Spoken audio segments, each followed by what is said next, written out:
حضرت ربیہ بن کعب رضی اللہ تعالیٰ عنہ فرماتے ہیں، میں حضور کو وضو کرایا کرتا تھا۔ حضور نے مجھ سے پوچھا شادی کیوں نہیں کرتے؟ میں نے عرض کی حضور نہ رنگ گورا، نہ پلے کوئی پیسے، نہ میرا کوئی قبیلہ بڑا، کون رشتہ دے گا؟ کہتے ہیں حضور خاموش ہو گئے۔ اگلے دن پھر وضو کرایا تو نبی کریم نے پوچھا شادی کیوں نہیں کرتے؟ تو میں نے عرض کی حضور نہ گورا چٹا ہوں، نہ کوئی کاروبار ہے، نہ کوئی بڑا قبیلہ ہے۔ حضور خاموش ہو گئے۔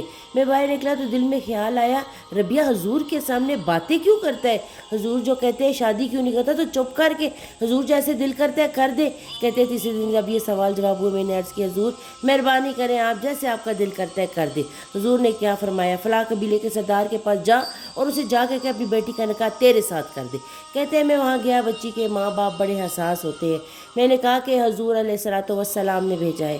والد اور والدہ اس خاتون کی، اس بچی کی، کہنے لگے کہ حضور سے کہیے گا شام کو آئیں گے۔ انکار کوئی نہیں کیا، غلام انکار نہیں کرتے۔ اس میں کئی باتیں ہو سکتی ہیں کہ بیٹی سے پوچھ لے، اور بھی بات ہو سکتی تھی کہ تھوڑا سا اس پہ غور کر لیا جائے۔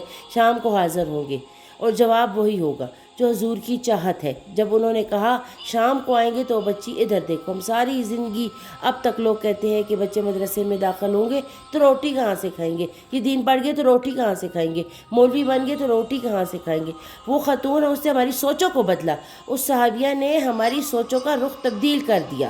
حضرت ربیہ بن کعب کہتے ہیں میں جب واپس آ رہا تھا نا تو وہ خاتون پردے کے پیچھے سے بولی غلام ٹھہر جا۔ میں رک گیا تو اپنے والدین کو مخاطب کر کے کہنے لگی ابا جی، اماں جی، آپ کو میری فکر ہے کہ غریب گھر میں جائے گی تو کیا بنے گا؟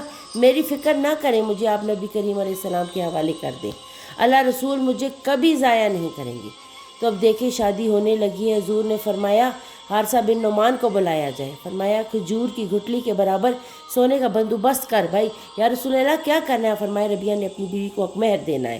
بندوبست ہو گیا۔ حضور نے فرمایا ایک مکان کا بھی بندوبست کرو، ایک کمرہ چاہیے، یہاں یہ اپنی بیوی کو لائے گا۔ حضور ہو گیا بندوبست۔ تو میں کریم فرمایا عثمان غنی کو بلاؤ، حاضر ہو گئے۔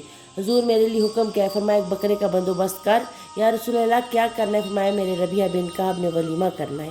شادی ہو گئی، نکاح ہو گیا، آپ اس کو آسان کریں گے؟ آسان، چند روپے میں لوگوں نے نکاح کیے۔ اس زمانے میں چند دیناروں میں ہم نے اتنا مشکل کر دیا ہے، بیاہ اتنا مشکل کر دیا، اتنا مشکل، وہ پیسہ لاکھوں روپیہ جس کی کوئی وجہ ہی نہیں تھی۔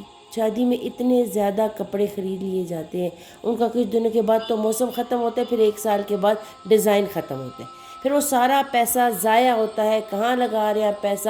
کچھ لوگ انتظار کر رہے ہیں چل ان کے پاس چند سکے ہوں تو بیٹی کا بیاہ ہو جائے، اور کچھ ایک ایک لاکھ کا جوڑا خرید کے رکھ لیا ہے۔